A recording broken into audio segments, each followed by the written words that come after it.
Bonjour et bienvenue dans cette vidéo où on va voir comment on va installer 7-Zip. Donc, on se met sur Google, on tape 7-Zip.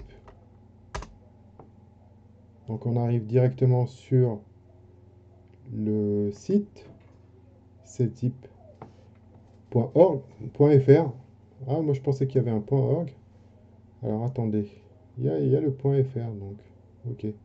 Bon, bah, il y a le .fr donc ça tombe bien, c'est très bien. 7zip.fr. Et on va télécharger, attention au virus, hein, n'allez pas sur n'importe quel site, il faut aller sur ça, ou moi je pensais que le org existait, donc le 7zip.org, qui est plutôt le plus logique. Donc quand on tape 7zip.org, ben, ça marche, et .fr ça marche aussi, mais bon, voilà. Donc 7zip.org, comme vous le voyez là. Ensuite, on va télécharger l'installable. Donc on télécharge la version 64 bits qui est disponible pour Windows 10 en général, pour les derniers ordinateurs. Les autres versions, donc c'est pas la peine de les télécharger. Ok, download 7zip. Donc voilà, je télécharge.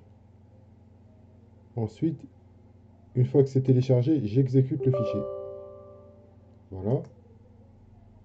Donc moi j'ai un C2 qui est par défaut. Donc d'habitude j'installe aussi sur D2 points parce que j'ai plus beaucoup d'espace sur ces deux points.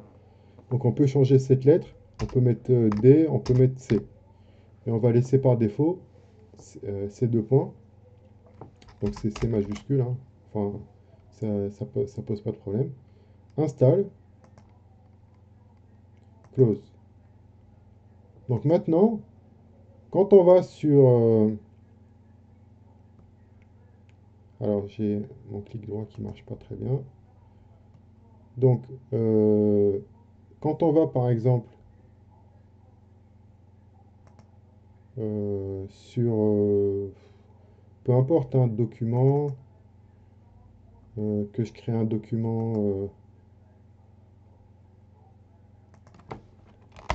mes zip, par exemple, voilà, et que je crée, par exemple, un document texte, un document texte 2, et un document texte 3. Donc voilà. Donc maintenant, si je sélectionne et je fais clic droit, j'ai 7zip qui est affiché ici. Donc il suffit de le rajouter à mes zip, ou, parce qu'en fait, il prend le nom du dossier, et du coup, ben, on le fait au point zip en fait, pas point 7z. Il y a des gens qui utilisent cette extension parce qu'elle est plus efficace en fait en termes de compression. Et c'est vraiment pour des très gros fichiers, alors que pour des petits fichiers, et surtout sur Internet, c'est le format .zip qu'on utilise. Donc en fait, on fait ajouter à .zip. Et voilà. Et du coup, on se retrouve avec un fichier mesi.zip. Si on clique deux fois dedans, on va trouver les fichiers. Et si on veut par exemple extraire ce qu'il y a dedans, donc supposons... Alors ne faites pas ça, hein, on va mettre un autre dossier, voilà. On va le faire dans un sous-dossier. Extract. Et que je veux extraire le fichier, le dossier, les fichiers qui sont dans ce fichier zip. Je fais clic droit et je fais extraire ici.